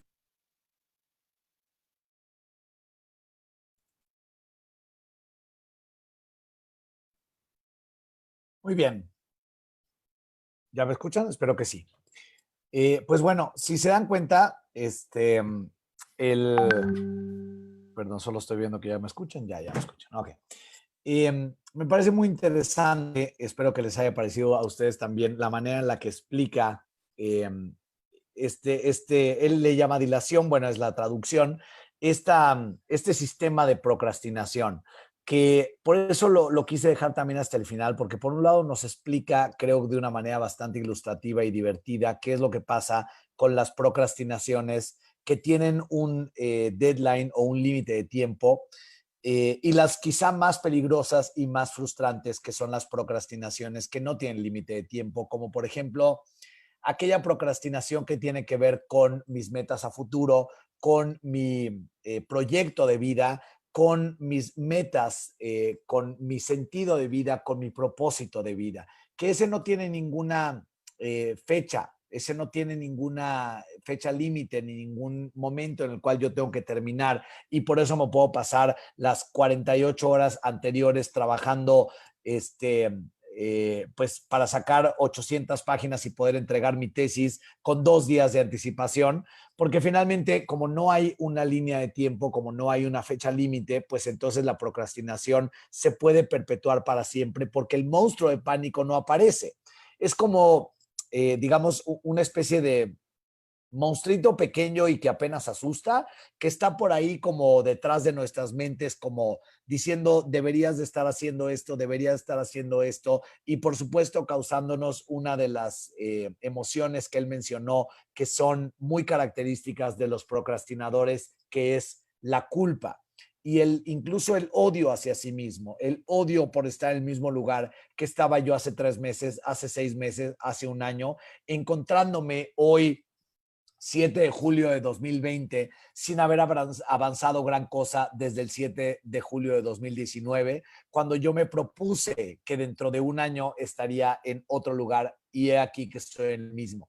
Y eso genera entonces mucha culpa, mucho odio hacia sí mismo, y por supuesto mucha frustración, y además se siente como un camino del cual no sé ni cómo ni por dónde salir. Entonces la procrastinación, que es este mono que todos tenemos, que prefiere la zona de comodidad, la zona de confort, la zona en la que puedo divertirme porque entiendo cómo funcionan las reglas en este lugar, es muy difícil pasarlo a un lugar en donde no conoce las reglas, porque ahí no parece estar tan divertido. Y si quizá pueda estar tan divertido, no lo sé. Entonces mejor prefiero quedarme en este lugar en donde ya domino, en este parque en donde ya conozco los juegos, ya conozco en dónde están los lugares donde se vende la comida, ya sé en dónde están los baños. Entonces prefiero quedarme en este parque en donde yo sé jugar, y no me cambies a otro parque en donde no estoy seguro cómo jugar.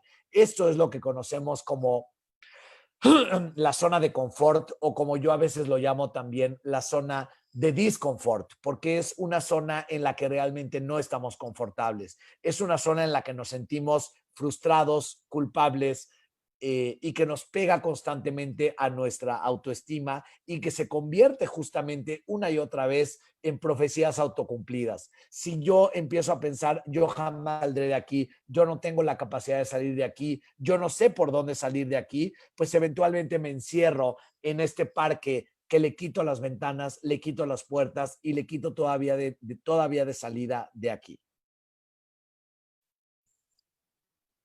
monstruo de pánico. Muy bien, entrando entonces en lo más medular de esta presentación, que es la ciencia de la proyección a futuro, llamada por algunos la prospección. Y cuando hablo de algunos, definitivamente tengo que hablar del doctor Martin Seligman. Si ustedes recuerdan el experimento del perro que brincaba de un lado al otro en la jaula, una de las personas que participó cuando estaba muy joven en su carrera profesional en esa investigación fue el doctor Martin Seligman. Y él se interesó en algo que la mayoría de los investigadores de ese experimento no se interesaron.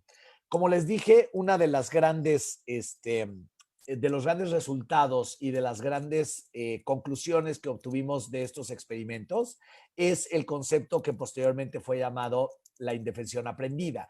Esta cuestión, este aprendizaje de que no importa lo que yo haga, nada podrá sacarme de mi situación, que es lo que tiende a llevar a mucha gente a problemas de depresión. Martin Seligman eligió enfocarse en los perros que, a pesar de haber sufrido, entre comillas, las mismas circunstancias que los demás, haber vivido esta misma circunstancia de brincar de un lado al otro y haber tenido estos choques en las patas. Curiosamente, ellos no desarrollaron estos síntomas depresivos, y estos perros, cuando se les puso en una nueva circunstancia, en una nueva jaula en donde solo había choques eléctricos de un lado, ellos sí brincaron al otro lado y del otro lado se dieron cuenta de que no había choques eléctricos y ahí se quedaron. Y entonces, a partir de esta investigación de estos perros, empezaron a desarrollarse varios conceptos, uno de los cuales seguramente han escuchado ustedes, es el concepto de la resiliencia, que no necesariamente, por supuesto, partió a razón de este experimento en particular. Es un concepto que se ha venido gestando desde diferentes ámbitos de la ciencia, pero Martin Seligman eligió enfocarse mucho más en los perros resilientes. Quiere decir, en los perros que no se dejaron vencer por sus circunstancias, que aparentemente no introyectaron o no desarrollaron este pensamiento de indefensión aprendida, en el cual, pues básicamente, ellos siguieron con esta sensación de ser dueños de sus circunstancias, de poder tener una operación en su ambiente para poder lograr mejores circunstancias. Y entonces Martin Seligman ha sido uno de los mayores impulsores y de los mayores teóricos de lo que hoy conocemos como la rama de investigación de la psicología llamada psicología positiva. Y él básicamente ha desarrollado uno de los conceptos pues clave de la psicología positiva, que es la prospección. Y esto es, él empieza, no es que empieza, sino nos invita a preguntarnos algunas cosas, a reflexionar con respecto a ciertos principios que tenemos aprendidos y que quizá podríamos replantearnos. Por ejemplo, ¿qué tal si las emociones que los seres humanos sentimos no son agitaciones del presente, sino son guías para nuestro futuro? ¿Qué tal si las entendemos de esa manera? ¿Qué tal si el conocer verdaderamente a una persona no implica el saber cómo enfrentó su última encrucijada, sino cómo lo hará con la siguiente? Quiere decir, ¿qué tal que nos enfocamos menos en el pasado de la persona y cómo el pasado determina la persona que es? Y nos enfocamos un poco más en entender cómo esta persona es jalada por su propia visión del futuro. Quiere decir, ¿cómo piensa enfrentar su siguiente obstáculo más allá de cómo ha enfrentado los anteriores? Si se dan cuenta, desde este punto de vista, la prospección es una visión mucho menos determinista del ser humano. Quiere decir, no considera que el ser humano pueda realmente ser solamente determinado por su pasado, sino también motivado y jalado por su futuro. ¿Qué tal si la mente no es solamente un almacenamiento de información, sino es una máquina de predicción? Quiere decir, nuestra mente está trabajando constantemente en qué es lo que queremos lograr. Desde qué es lo que queremos desayunar, lo cual nos jala hacia prepararnos nos antoja, digamos, al grado de que podemos generar salivación solamente de pensar en lo que quiero desayunar, en estos hot cakes con mermelada y con mantequilla, que se les curra así alrededor, y es probable que con esta sola imagen ustedes ya puedan estar salivando en sus propias casas, de imaginarse que eso van a desayunar mañana, lo cual los motive a levantarse en la mañana a prepararse ese desayuno. Eso es el ser jalado por el futuro. Eso es el que el cerebro es una máquina de predicciones. Es capaz de suponer diferentes escenarios. Es capaz de verse antojado solamente por fantasías que yo pueda generar, y es capaz de sentir esta energía motivacional solamente por haberme visto en esa posibilidad. ¿Qué tal si no somos Homo sapiens? Quiere decir hombre que piensa, sino somos homo prospectus, un ser humano que prospecciona, que puede ver hacia el futuro, visualizar una mejor manera de estar y trabajar para materializarla. Cosa que aparentemente es exclusiva de los seres humanos, hasta donde sabemos. Este es Martin Seligman, y la definición que él pone de esta ciencia de la prospección, dice, es la ciencia, la práctica y la investigación que implica la planeación, la predicción, los escenarios hipotéticos, los patrones teleológicos, y teleológicos quiere decir que tienen un sentido, un propósito y una meta final, las ensoñaciones y la evaluación de eventos futuros, eventos que aún no han ocurrido. Si yo como ser humano, que de hecho puedo planear, predecir, jugar con escenarios que aún no han sucedido, entonces puedo apostar de una mejor manera, de una manera mucho más útil y con mucho más probabilidad de éxito. Pero no solo voy a calcular el éxito, sino también voy a calcular el éxito con respecto a lo que el éxito implica para mí, que es donde entran los patrones teleológicos. Quiere decir, el sentido y el propósito de mi vida va en cierto camino. Entonces, imagínense ustedes que ya decidieron a dónde quieren llegar. Vamos a suponer que quieren llegar a una montaña en particular. Si ustedes ya tienen muy claramente a dónde quieren llegar, el camino y las decisiones que implica se vuelven mucho más sencillo. Quiere decir, si ustedes van caminando y se encuentran con una encrucijada, se pueden ir hacia la derecha o se pueden ir hacia la izquierda. ¿Cómo toman la decisión de a dónde ir?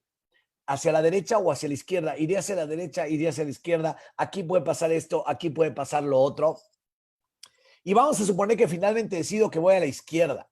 Y entonces voy a la izquierda, pero al ir a la izquierda me encuentro con otra encrucijada, en la cual me puedo ir a la derecha o me puedo ir a la izquierda. Y otra vez tengo que evaluar, si me voy a la derecha pasa esto, si me voy a la izquierda pasa esto. Y entonces cada una de esas decisiones es muy ansiogénica, produce mucho estrés. Pero si yo ya sé a dónde voy, esas decisiones se vuelven mucho más sencillas, porque la única pregunta que tengo que hacerme es, ¿cuál es el camino que me acerca más a donde quiero ir?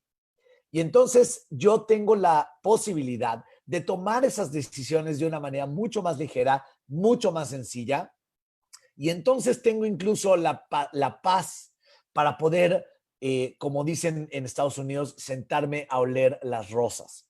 Puedo ver las mariposas, puedo ver los atardeceres, puedo ver los amaneceres, puedo experimentar y vivenciar lo que está pasando en el camino, porque tengo muy claro a dónde voy. Y entonces las decisiones a cada momento se hacen mucho más sencillas.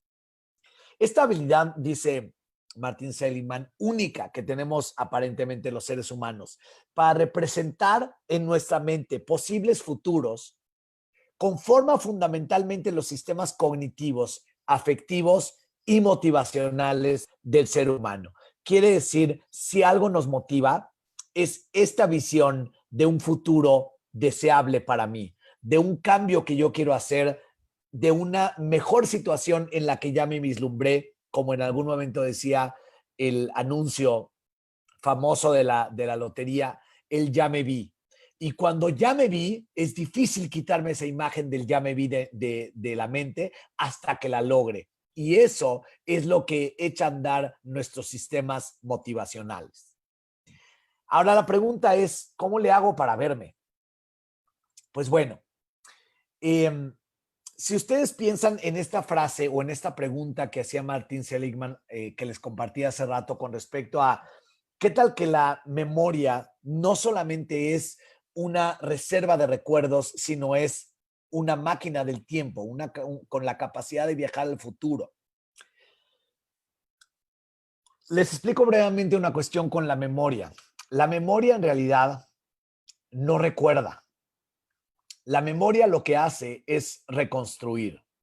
Quiere decir, piensen ustedes que nuestra memoria en realidad está construida o constituida por piezas de Lego.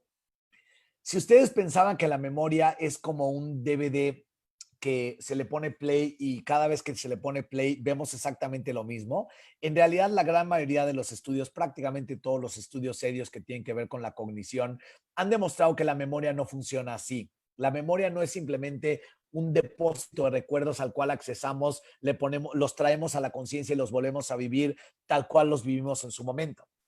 En realidad, la memoria reconstruye esos recuerdos. Entonces, piensen ustedes que tengo yo una serie de Legos y yo quiero recordar con mis Legos un castillo que vi hace mucho tiempo. Lo que voy a hacer en ese momento es tomar mis piezas de Lego y pum, pum, pum, pum, reconstruir este castillo tal cual lo recuerdo, no tal cual lo viví, sino tal cual lo recuerdo hoy. Y entonces me va a quedar un castillo. Pero si yo intento reconstruir ese castillo, recordar ese castillo 5 años después, vuelvo a utilizar mis piezas de Lego, pum, pum, pum, las vuelvo a reconstruir, pero me va a quedar un castillo distinto al que yo reconstruí hace 5 años y un castillo distinto al cual yo vivencié hace 10 años. Estas mismas piezas de Lego que me permiten reconstruir, también me permiten construir vivencias que aún no tengo, porque aquí le estoy hablando de reconstruir vivencias que tuve, pero estas mismas piezas de Lego me permiten construir en mi mente vivencias, experiencias que aún no he tenido, pero que imagino tener y que quiero tener. Y entonces en este momento yo construyo en mi mente el castillo que yo quiero ver, quizá el castillo que yo quiero construir, como lo haría un arquitecto. Hay un dicho que dice que las cosas siempre se hacen 2 veces, cuando se imaginan y cuando se llevan a cabo. Esta cuestión de imaginarla, lo que uso para imaginarla son estos Legos mentales, esta capacidad que tiene mi mente de viajar al pasado y viajar al futuro a través de estas mismas construcciones de estos mismos elementos. Esto tiene ventajas y desventajas, y por tanto déjenme mencionarles la diferencia entre una fantasía y una meta. Una fantasía es, por ejemplo, el decir, ay, cómo me encantaría tener cuadritos en el abdomen. Uy, si yo viera y tuviera como este six-pack aquí ay, me encantaría, estaría buenísimo. Pero cuando llego con un entrenador personal y le digo, oiga, señor, quiero yo tener cuadritos en el abdomen, y me dice, perfecto. Entonces, lo que tienes que tener es una dieta balanceada que te voy a dar y que la tienes que seguir rigurosamente. Además de que tienes que levantarte todos los días y hacer 150 abdominales. Además de que tienes que llevar una vida en general menos sedentaria, tienes que estar sentado menos tiempo y tienes que cumplir por lo menos 10,000 pasos al día y tienes que hacer esto y hacer el otro. Y yo lo detengo y le digo, muchas gracias, ya no quiero tener cuadritos en el abdomen. ¿Por qué? Porque lo que tenía yo era una fantasía. Y me es muy importante que entendamos cuál es la diferencia entre una fantasía y una meta. Porque muchas veces nos sentimos frustrados por no haber logrado muchas cosas, pero que en realidad solamente eran fantasías. La diferencia radica en que en una meta a mí me motiva tanto que estoy dispuesto a hacer el trabajo duro que esto implica. Quiere decir, cuando el entrenador personal me dice todo lo que tengo que hacer, yo le digo, va. Adelante, me paro todos los días, hago las 150 abdominales, llevo la dieta balanceada, llevo una vida menos sedentaria, hago los 10,000 pasos, etcétera, porque lo que tengo es una meta y no una fantasía. Una fantasía es, ay, qué bonito sería, pero realmente no me motiva lo suficiente como para llevar a cabo el trabajo que esto implica, y una meta sí. Entonces no nos vayamos con la idea de que no podemos hacer nada porque ninguna de nuestras fantasías se ha vuelto realidad, porque eso han sido fantasías que no me motivan lo suficiente, aunque por supuesto sí las desearía, pero no son suficientemente motivantes y por tanto no son metas realmente en esencia mías, que van de acuerdo con mi propósito y mi sentido de vida.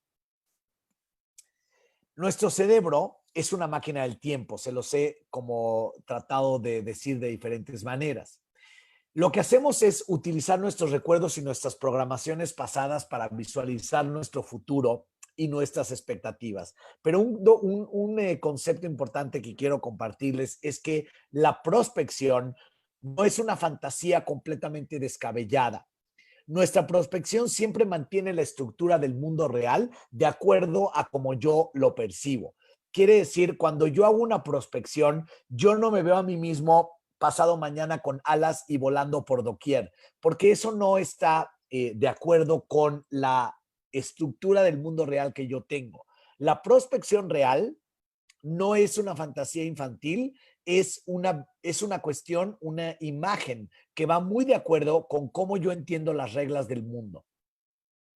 Las expectativas de esfuerzo-recompensa afectan a la prospección.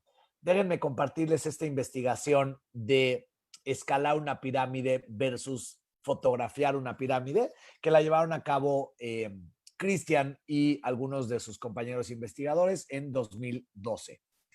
En esta investigación lo que se hizo fue decirles a unas personas, mostrarles a unas personas una imagen de una pirámide y decirles, ustedes van, a uno de los grupos se les dijo, ustedes van a escalar esta pirámide.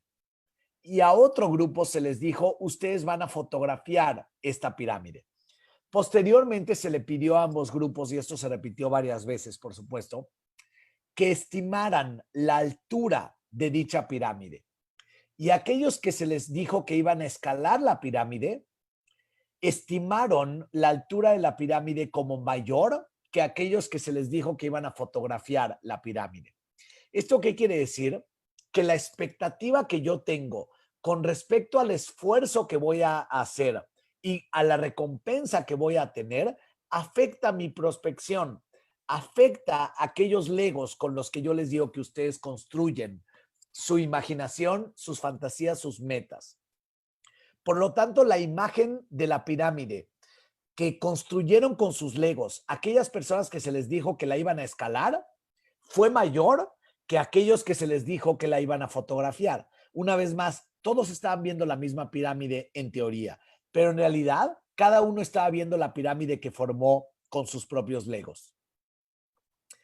En esencia, la prospección se trata de crear una representación favorable de un estado por ser. Quiere decir, ¿qué estado quieren ustedes que ocurra? ¿Dónde quieren verse a ustedes mismos? ¿En dónde se ven en esta imagen de su mejor futuro y de su mejor versión posible? Y esa es una representación favorable, que esto es muy importante como para no caer en la cuestión de la indefensión aprendida, de un estado por ser. ¿Cómo aparecen, yo les pregunto, estos estados en su mente? Escuchándome hablar, ¿qué es lo que van pensando con respecto a lo que les gustaría, en dónde les gustaría estar, sobre qué pirámide les gustaría estar, sobre qué montaña, y cómo se ve y cómo se siente? Otro concepto importante de la prospección es la diferencia entre los incentivos y los reforzamientos. Los reforzamientos, que comúnmente llamamos premios, son instantáneos. Quiere decir, ocurren justamente en el momento en el que estamos haciendo una acción, obtenemos una gratificación y a eso le llamamos premio o le llamamos reforzamiento. Eso se graba en la memoria, pero lo que graba es una asociación entre un estímulo, una respuesta a una conducta mía y una consecuencia, un reforzamiento. Eso es lo que llamamos en psicología condicionamiento operante. Y eso definitivamente y científicamente comprobado, tiene mucha relevancia en cuestión de cómo nos comportamos. Nos comportamos en gran medida de acuerdo a estos aprendizajes contingentes que hemos tenido entre situación, conducta y recompensa. Sin embargo, los incentivos no están ocurriendo en este momento. Los incentivos son promesas de reforzamiento, promesas que ocurren en nuestra imaginación, en nuestra fantasía. Quiere decir, si yo logro tal cosa, podré obtener tal cosa. Si yo trabajo lo suficiente y tengo el suficiente dinero, podré comprarme una motocicleta. Y entonces yo me imagino a esa motocicleta y lo que se me antoja, como antes les dije de los hot cakes, que literalmente babeo, salivo por tener esa motocicleta. Eso es lo que me hace levantarme todos los días, 6 de la mañana, ir a trabajar duro, ahorrar, privarme de muchas cosas que podría comprarme porque quiero ahorrar para comprarme esa motocicleta. Si se dan cuenta, eso es un incentivo. Eso no tiene que ver con mi historia, porque no es una relación entre circunstancia, conducta y reforzamiento. Es un reforzamiento que no ha ocurrido aún, pero que ocurrió ya 100 veces en mi mente y es lo que me ayuda a levantarme todos los días en la mañana para ir a trabajar. Es la expectativa de lograr un estado mejor, que es donde entra lo que les mencionaba con respecto a la teleología. Muy bien, llegando entonces a cómo ejercitamos esta habilidad, esta capacidad, este músculo de nuestra propia prospección. ¿Cómo le hago yo para ejercitarme en esta cuestión de poder ser más exitoso en cuestión de mi proyección al futuro, en mi cuestión de quitarme los obstáculos para poder llegar a esas metas? Aquí les comparto algunas estrategias. Primero, les comparto esta imagen que se llama la imagen del Ikigai. Es una palabra en japonés y básicamente es una invitación a que ustedes le tomen una fotografía o lo busquen en Google. Van a encontrar, simplemente poniendo Ikigai, van a encontrar seguramente esta imagen para que ustedes puedan hacer este ejercicio. Si se dan cuenta, en el círculo que viene hasta arriba es lo que te gusta hacer. Entonces, hagan una lluvia de ideas con respecto a esta única frase de qué me gusta hacer. Y escríbanlas, qué me gusta, qué les da placer hacer. Y eso, anótenlo. Y eso es lo que va en ese círculo. Por otro lado viene el círculo que dice, bueno, me voy a ir hacia la izquierda, lo que eres bueno haciendo. ¿Qué habilidades tienes? ¿Qué capacidades tienes? ¿En qué te sabes bueno? ¿En qué te sabes capaz? ¿En qué te sabes eficaz? Pongan todo eso en, digamos que son sus talentos, aquello en lo que ustedes destacan. ¿Para qué eres bueno? De este lado dice lo que el mundo y la comunidad necesita. ¿Qué es lo que el mundo necesita de ti? ¿Qué es lo que el mundo necesita en este momento? ¿Qué es lo que tú crees que le puedes brindar al mundo en tu unicidad, en tu individualidad? Y lo anotan en ese círculo. Y abajo viene, ¿qué es lo que te puede pagar? ¿Qué es lo que te puede traer dinero? Y si no específicamente es dinero, ¿qué es lo que te puede ayudar a tener tus necesidades básicas cubiertas? Tu necesidad de sueño, tu necesidad de alimentarte, tu necesidad de respirar incluso. ¿Qué es lo que te puede ayudar a poder vivir? Más bien, ¿qué es lo que te puede ayudar a sobrevivir? Y una vez que ya tienes esos 4 círculos, podrás ir haciendo estas intersecciones en las cuales te des cuenta en dónde está tu pasión, en dónde está tu misión, en dónde está tu vocación y en dónde está tu profesión. Sin embargo, eso no es necesario, eso no es suficiente, porque si yo ya tengo muy clara cuál es mi pasión y cuál es mi profesión, quizá me encuentre sin propósito. Y si ya me di cuenta cuál es mi pasión y cuál es mi misión, quizá me dé cuenta de que soy muy feliz, sin embargo, soy pobre y no tengo ni siquiera la capacidad o la posibilidad de satisfacer mis necesidades más básicas. Quizá tengo una vocación y tengo una misión, sin embargo, me siento muy fracasado. Y si tengo mi vocación y mi profesión, quizá me siento muy aburrido. Sin embargo, si logro encontrar este justo medio, ahí donde intersectan todos los círculos, aquello que me gusta hacer, pero también está lo que soy bueno haciendo, pero también está lo que el mundo y la comunidad necesita de mí, pero también está aquello que me puede proporcionar la satisfacción de mis necesidades básicas. Entonces podré encontrarme en el centro de este círculo, en mi ikigai, en mi propósito, mi sentido, mi respuesta de para qué estoy yo en este mundo. Ese es uno de los ejercicios que los invito a hacer. Por otro lado, les voy a compartir algunos tips con respecto a la prospección. Los voy a invitar a que ustedes se sienten todos los días, porque ojo, a lo mejor ustedes se están preguntando por qué haría yo esto y por qué haría todo este esfuerzo. Pues básicamente porque quizá no haya un esfuerzo más importante que ustedes puedan hacer en su vida que el esfuerzo de prospeccionar, el esfuerzo de crearse estas imágenes del futuro que los jalen hacia adelante y los movilicen a estar mejor, a salir de esta zona de confort para llegar a una zona de mayor crecimiento. Entonces, si hay algo que vale la pena hacerse, sin duda es esto. Háganlo durante 10 minutos al día porque la práctica hace al maestro. Quiere decir, mientras más veces me ejercite yo en cualquier cosa, mejor me voy a volver, incluida la prospección. Quizás si yo tengo la fantasía de que quiero convertirme hoy en día a mis 44 años en un jugador profesional de fútbol, probablemente no lo voy a lograr. Y no lo voy a lograr porque hay restricciones reales que me impiden lograrlo.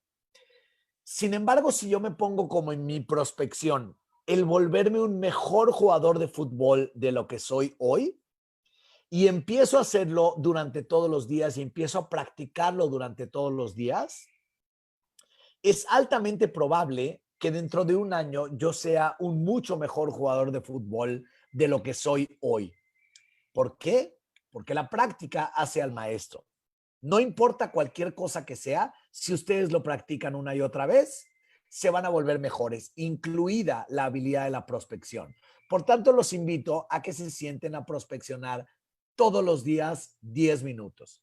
Quiere decir, se sienten a imaginar ustedes este estado mejor, esta situación en la que yo quiero estar, que es mejor que la situación en la que estoy hoy. Esta habilidad que yo quiero desarrollar, que es mejor que la que tengo el día de hoy, estas relaciones interpersonales que yo quiero tener, que me las imagino mejor de lo que son hoy, básicamente que se sienten ustedes a preguntarse cuál es este estado que yo quiero lograr, cuál es esta meta, no fantasía, sino esta meta que yo quiero lograr y que estoy dispuesto a hacer el trabajo duro para poder estar ahí. Prospecciona con imágenes de éxito. Quiere decir, programa tu mente subconsciente como programarías un GPS o un misil teleguiado. Cuando ustedes programan un GPS como el Waze, por ejemplo, ustedes le ponen el destino al cual quieren llegar y básicamente está programado para guiarlos ahí. Y si ustedes llegan a desviarse en una calle que no era, inmediatamente recalcula para volver a llevarlos ahí. Lo mismo sucede con un misil teleguiado. En el momento en que se dispara el misil con las coordenadas o con el objeto que se quiere impactar, no importa si el objeto cambia de lugar o si el misil es desviado por alguna razón de viento o algo por el estilo, inmediatamente vuelve a recalcular para llegar a su destino.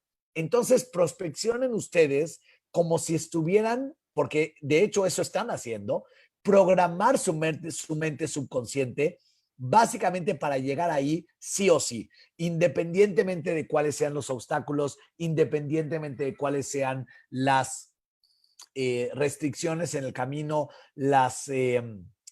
como mencionábamos al principio, todas aquellas cuestiones que no se pueden predecir porque si hay una verdad en el universo es la verdad de la incertidumbre. Sin embargo, si yo me determiné a que el día de mañana, no importa lo que pase, voy a desayunar hotcakes, voy a desayunar hotcakes. Y si no pude porque la vida se interpuso, porque el caballo se desbocó, Pues entonces voy a desayunar hot cakes pasado mañana. Pero de que voy a desayunar hot cakes, voy a desayunar hot cakes.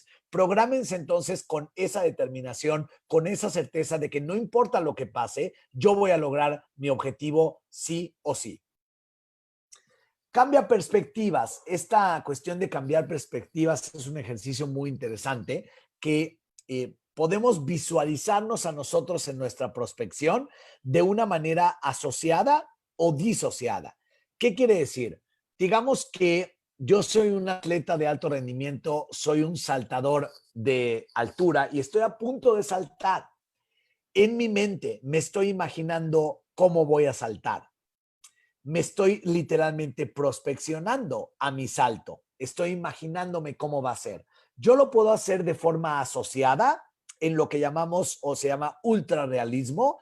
Quiere decir imaginarme a mí mismo con absoluto y pleno detalle todo lo que veo, todo lo que escucho, todo lo que huelo, todo lo que siento en mi piel cuando estoy corriendo, cuando estoy sintiendo el pavimento sobre mis pies, cuando siento esta aceleración, cuando casi estoy volando sobre el suelo, cuando me elevo, todo lo que siento con respecto a la falta de gravedad cuando estoy subiendo, etcétera, y finalmente termino cayendo en el colchón. Eso es la prospección asociada ultrarrealista. Y luego me voy a imaginar a mí mismo, voy a prospeccionar disasociado con la intención de ampliar mi perspectiva. Quiere decir, voy a ver mi salto, pero desde afuera, como si fuera alguien que lo está observando. Y estoy observando cada detalle de cómo corro, de a qué velocidad voy, de qué es lo que se ve desde afuera, qué es lo que se siente desde afuera, de cómo ve a alguien, cómo me elevo por los aires y cómo vuelvo a caer. Todo eso lo voy a ver desde afuera y ahora voy a tener una perspectiva más amplia de mi propio salto. Teniendo entonces estas dos perspectivas, cambiando hacia una y hacia otra, imaginándome a mí mismo, logrando mi prospección de una manera asociada y disociada o disasociada, puedo tener una perspectiva más amplia de mi propia prospección y volverlo más real. Posteriormente, llénalo de energía. Lo que diríamos en lo que se diría en inglés como pump it up, ¿no? Pompéalo.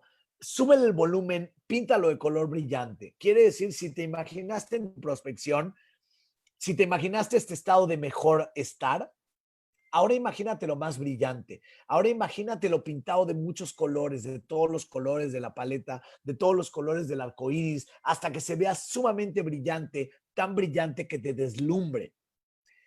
Y súbele el volumen, quiere decir literalmente sube el volumen y que se oiga mucho más fuerte y que te motive. Les voy a contar un pequeño secreto, pero no se lo cuente a nadie más, que es que antes de empezar cualquier conferencia como estas, yo me pongo una canción y le subo mucho el volumen. Es una sola canción, una canción que a mí en lo particular me llena de energía.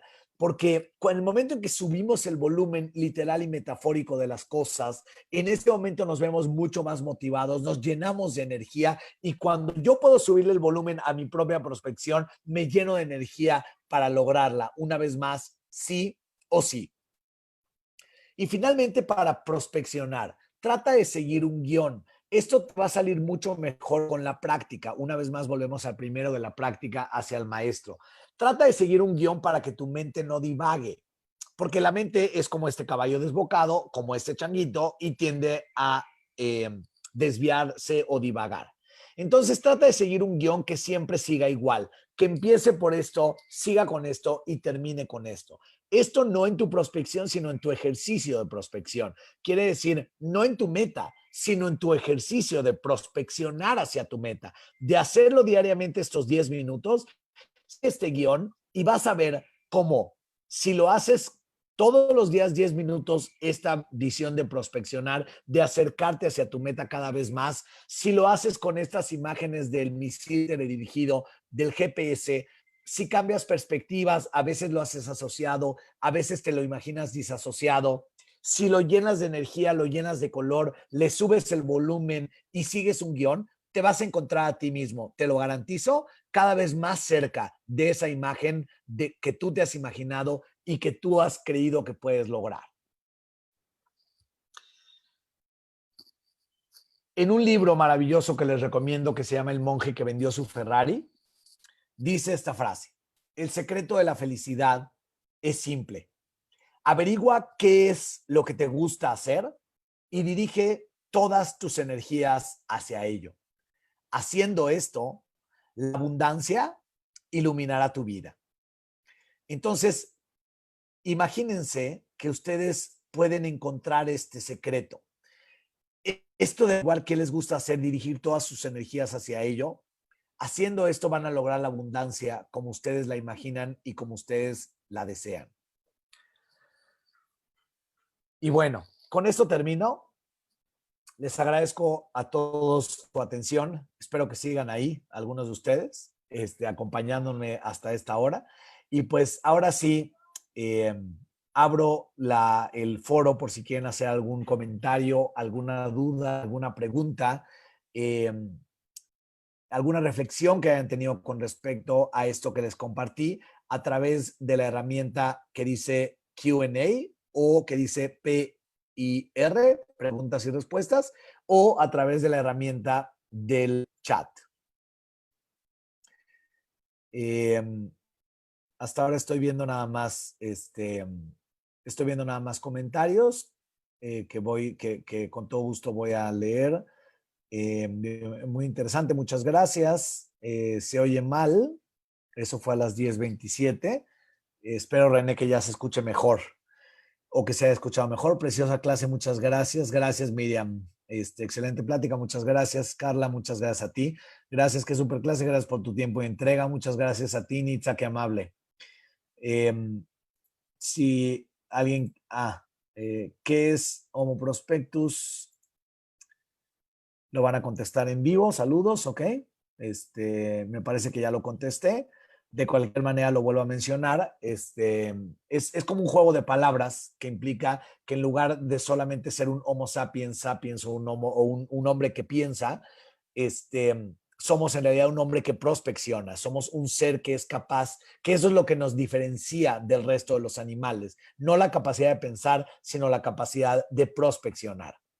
¿Cómo puedo conseguir el video de la dilación? Esther, ya vi que ya lo contestó ahí la Keila, ya les puso ahí el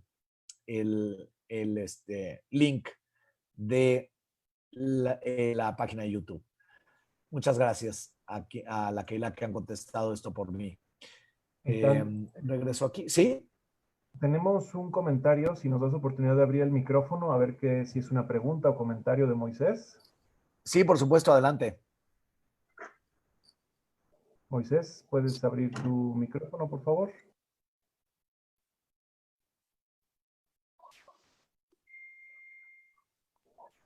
Te escuchamos.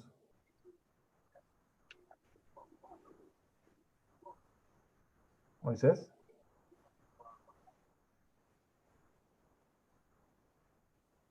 Creo que no se animó. No, al parecer no. No sé si cerró su cámara o ya se chivió. Moisés, si quieres hacer un comentario, una pregunta, ya sea en vivo o cualquiera de los que nos está escuchando, si quiere solicitar que se le abra su micrófono, que se le abra su cámara, o si quieren hacer alguna pregunta, duda o comentario, con todo gusto aquí estoy. Sofía dice, es muy interesante, me encantó. Sofía Tuachi, muchas gracias, Sofi. Jackie, muchas gracias, excelente conferencia, muchas gracias a ustedes. Felicitaciones de parte de Génesis. Muchas gracias a ustedes por su invitación. Es un gusto colaborar con ustedes como siempre. Pues bueno, aparentemente no hay ninguna pregunta, ninguna duda. Les agradezco mucho su atención, les agradezco mucho las felicitaciones que me están haciendo llegar, tanto por el chat privado como en el público e incluso en WhatsApp. Última oportunidad para que hagan preguntas, dudas, comentarios o algo por el estilo.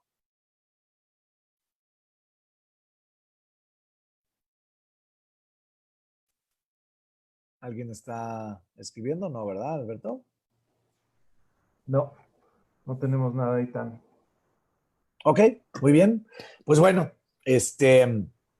Eso quiere decir que fui súper claro o que no fui nada claro, una de las dos. Me voy a ir por la primera.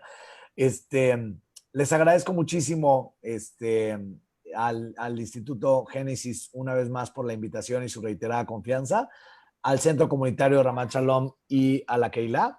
Excelente conferencia, felicidades, todo súper claro. Muchas gracias, Laura. Les agradezco mucho la invitación, el haber compartido con ustedes. Ojalá les haya servido, ojalá hayan obtenido algo valioso de esta plática. Me reitero a sus órdenes, ahí está mi correo electrónico frente a ustedes, por si quieren escribirme, con todo gusto, me encantará saber de ustedes. Hay una persona que dice para oír toda la clase, entré un poco tarde, no sé si, Alberto, si alguien la grabó. Ah, pero Sí, se va a quedar en el Facebook, ¿cierto? se queda en el Facebook de la Keilah y posteriormente estará en el YouTube de la Keilah. Ahí la pueden ver. Muy bien.